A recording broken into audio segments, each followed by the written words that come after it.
In a courtyard behind the hospital, with cold metal benches and leafless trees strangled by Christmas lights, Eva came upon a doctor smoking a cigarette. He sucked on it hungrily. He exhaled out of the side of his mouth and glared at her, defiant, adolescent, as if daring her to point out his hypocrisy. She was the actual adolescent, 16 years old. She could have told him that she enjoyed hypocrisy. No, not in herself. Her own contradictions made her seem strange and ugly, like dressing room mirrors that revealed angles of her face she couldn't usually see. But in other people, inconsistency was interesting.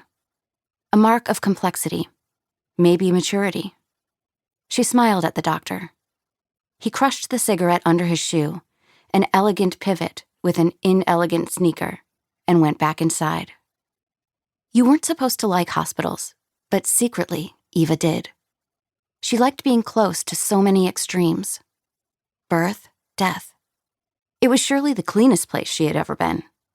Surgeons, she learned, scrubbed their hands for 2 to 6 minutes, all the way up to their elbows. And also the dirtiest.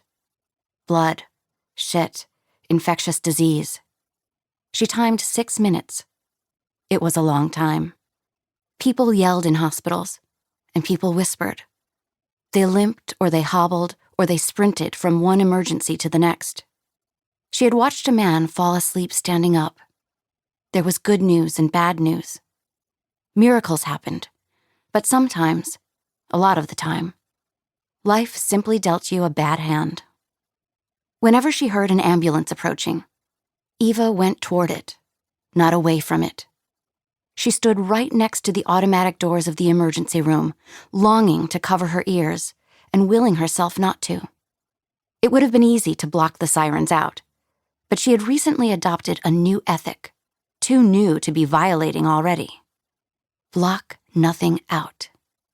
If she listened long enough, close enough, the wailing of the trucks became an urgent pulse inside her body.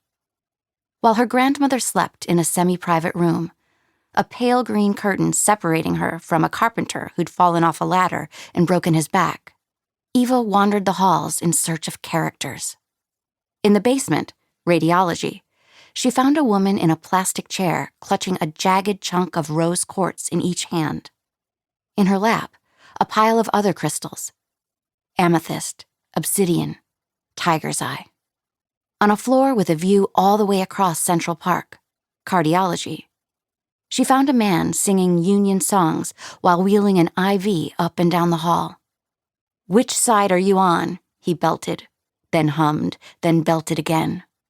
"Yours," a doctor rushing past assured him. Through an open door in the pediatric wing, she found a toddler wearing a styrofoam helmet. His parents argued loudly while he stared at the television. A soap opera on mute.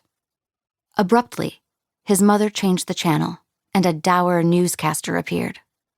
The child smiled placidly as grim headlines scrolled across the screen. Then there were patients like Eva's grandmother Adele, who seemed too empty to be characters. Vacant stares in the waiting rooms. Haggard faces in the cafeteria. The elevators were packed with people who didn't want to look at you. But of course, they had stories too. All the more alluring for seeming blank or being hidden. Eva was good at looking for clues. Everything could be a puzzle, which meant that everything could be solved. A man leaned over the water fountain, his gown gaping open to reveal all his moles and liver spots and gummy pink skin tags. And in her head, Eva connected the dots, drawing a constellation across his back. All the sounds in a hospital, she discovered, seemed like codes. The beeping of machines, the squeaking of sneakers on freshly mopped linoleum. They were probably all code for the same thing. Hurry.